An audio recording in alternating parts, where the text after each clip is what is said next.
Alrighty, so we're looking at the property at 5726 Bellcrest Street. This is near the Sunnyside area. Unfortunately, this home here, even though it's a great size, it is in a flood zone. So that has a lot to do with the sales activity.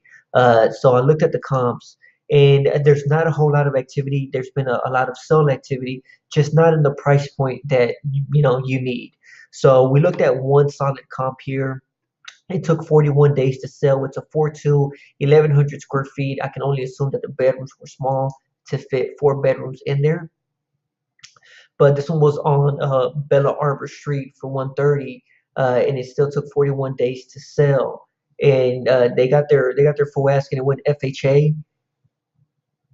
And give me just a second here, so you can go ahead and look at the pictures. The flip looks nice. The restroom does too, but it wasn't a flood zone. So if we go look at the properties that are currently active at 145 with four bedroom, 1,400 square feet, and the other ones at almost 1,800.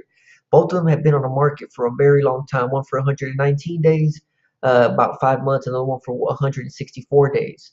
So I called the agents just to see, what was the problem, and they said basically that the buyer would have to pay flood insurance because the flips don't look that bad. Obviously, the pictures are poor, but they're okay. But they said that their biggest obstacle that they're having to overcome is that they're having to disclose that they are in a flood zone. So if you were to flip this one based on the fact that the other one sold at 130, maybe 135, 140, depending on what you're going to do to it.